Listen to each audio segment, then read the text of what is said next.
Oh man, I just don't know why I don't make this more often. Look at this. It's delicious. Oh, oh man, that is too good. Hey folks, how y'all doing? Welcome back, an old man at the Weber Master Touch Premium, folks. This is an awesome grill from Weber, and you can see. Well, hang on, what's going on here? You got all sorts of hoses and everything, folks. I'm going to show you what's going on here today. We've got a windy day. We've got some rain falling. It's in the 40s. It's kind of a miserable day. Well, one of those days where if I, a lot of times with my charcoal grill, I say, not a very good day for charcoal. So I've got this Inkbird product here. That's a thermostatically controlled blower. And folks, I'll tell you what, this will take you on those cold, windy, wet, snowy days, and it'll make it possible to do a relatively good controlled cook. And you don't have to be no professional to do it. And it's all run off of an app. So, in the land of grills, that's what we're doing today. Keep on watching. I'll show you the setup, and I'll show you what we're cooking too. Oh man. All right, let's get it out of the package. They are calling this Pasture Premium grass-fed beef. And it, like I said, it is a beef sirloin tip roast, and we're gonna get it all ready to go and give you. All right, so I am gonna inject this. Put a little beef broth, 50% less sodium, because everybody's always crazy about that. And as I get older, I'm supposed to watch that too. So we're just gonna plump it up a little bit here in the middle. Get a little of that beef broth in there, and you get the idea. This will help keep it nice and moist. All right, if you're wondering what I'm using for seasoning, I'm using this Uncle Steve's shake, and this stuff is really nice. In fact, it's their thick cut for thick meat, and what I like about it, you can see, is it's got a ton of pepper in there, and in fact, that's the first ingredient. It's got black pepper, salt, garlic, spices, sugar, paprika, so all the good stuff. Thick meat. I think it's www.unclesteveshake.com, folks, if you want to check them out. I'll leave a link below. And this is really good stuff. I'm going to let it sit. I am a little worried about this. I'm thinking about getting some butcher twine, although I couldn't find any. I got to go to the store, and maybe tying this up tight before we put her on the grill. All right, so I want to just kind of quickly show you the setup here before we put the charcoal grate in the ring. So you can see our smoke hole down here that Tom works by YouTube, and I'll leave the link down below where I installed that, along with the probe port hole, and that comes with the Inkbird stainless steel, and I just use 2 magnets to hold it in place, and that's really all you need. And then there's the tube, which hooks up to this. All right, so if you're wondering where I got those covers that I'm using for the whole smoke hole cover and the probe port, I got them at S&S Grills, folks. But if you want to get a grill that's got it all on there, snsgrills.com, folks, and that's where I got the side shelf too. But they're really not in the business of just selling these. I think they would prefer to sell you a grill. I know I would. But I've got a buddy in Washington State. His name is Lewis, and I'll leave the link down below to Lewis's website. And he sent me these, and he makes them, and they're pretty stainless steel hardware and pretty thick gauge. And he's got a little bend there to help it along. And I like the little slot he put in there, so you can actually take and put the wire through there and still open it up to get your probe through. Good idea, Lewis. So like I said, I'll leave the link down below, and let's get the rest of this set up. All right, just give you a look at the setup. Charcoal, I've got 4 chunks of hickory in there. I got 2 fire starters in there. If you're wondering what I'm using for charcoal, I am using B&B. I'll tell you what, I love this stuff. Hotter, longer, cleaner. Good lump charcoal too. All right, so since it's raining out today, we made this little holder. And Tom works on YouTube again if you want to see how I did that, and just super glued some magnets on there. I had to go in between, and that's why it looks like it's kind of kittywampus there.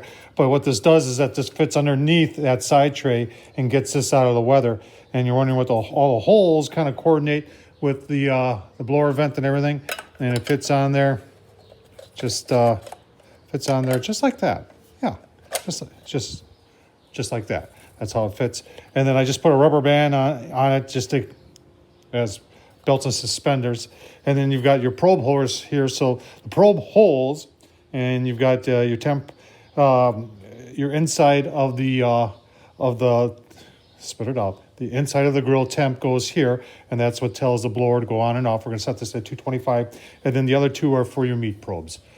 Simple, right? All right, smokes are rolling, and if you can hear, the fan is running. You're saying, well, Tom, it's under there. How do you do any controls? And folks, this whole thing is run by the app, and the Inkbird app. And this, I tell you what, I am handicapped when it comes to electronics and that, but gosh darn it, if I can make this work, so can you. So I've got a target temp right now. I think it's set at 225, and that's what it's working at getting to. I got the one probe in there that tells what the inside of the grill is, and you can do all different kind of settings here. So we're just gonna go and get that meat 100% ready to go, and then I'll give you a couple look-sees. But so far, I tell you what, this thing is working great. All right, I had a little split in there, so I just took some butcher's twine and tied a knot. That I tell you what, the smell in here from this Uncle Steve's thick meat, oh man, it is really good. And our grill's ready to go on. So let's get this going. Like I said, everything you do with this thing is on the phone, and it's super simple to work with. You can see I've got the target temp for inside the grill set at 225.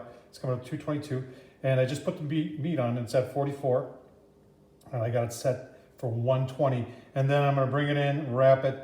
And one thing about this, because we're going to be doing thin sliced to make it like we're going to use a slicer actually to try and get it like Arby's roast beef, folks. And oh man, and you want it pretty much rare for that. Probably 135. So we set for 120, and hold over heat will probably take us a little bit more, and we can play around with this and turn it up to 125 or whatever as it goes on. But you can see right now that fan is shutting down. It's went a little bit over, and it'll just it'll dial itself in, and that's the beauty of these things in the rain and then in the wind. All right, bump the temp up to 250. See where 268, it overshoots a little bit. It'll come back down. You can see our I got it set for 120 because I'm going to wrap this, so 120 will probably take it to 125 or so. It's 108 right now. Let's take a quick look here.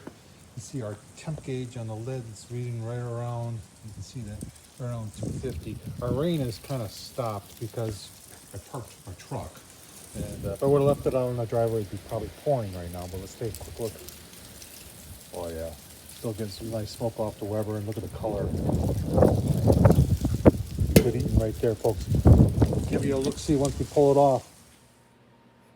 All right, that's what we're gonna slice it with right there. Oh man, you're saying, that thing looks cool. Where'd you get that? It's a rival. And folks, a little better look-see at that. This is 36 years old. Well, it's probably older than that. My wife and I got it as a wedding present, and we've been married for 36 years.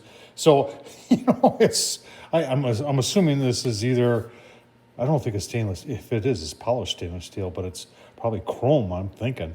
But it is, it's pretty loud. So I'll give you a look-see once we're slicing it, but before you make fun of this was a wedding gift. All right, a little piece of history here. It ain't fast, but it works.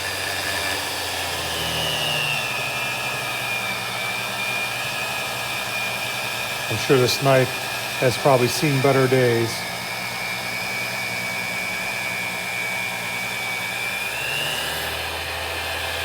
But look at that. That's nicely done. Take another look at it. Oh man, look at that. I'm telling you what. That is nice looking. Roast beef right there. Remember,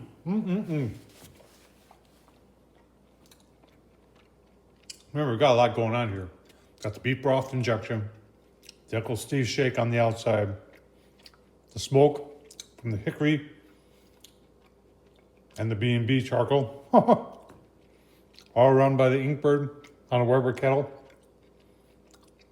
Sliced up by a 36-year-old slicer. Couldn't ask for better. Man, it's going to make some good sandwiches during the week, folks. Tom Horsby, YouTube. Hope you enjoyed this. Thanks for playing along. Thumbs up. Leave a comment. And as always, don't forget to subscribe. Appreciate you watching. Thank you.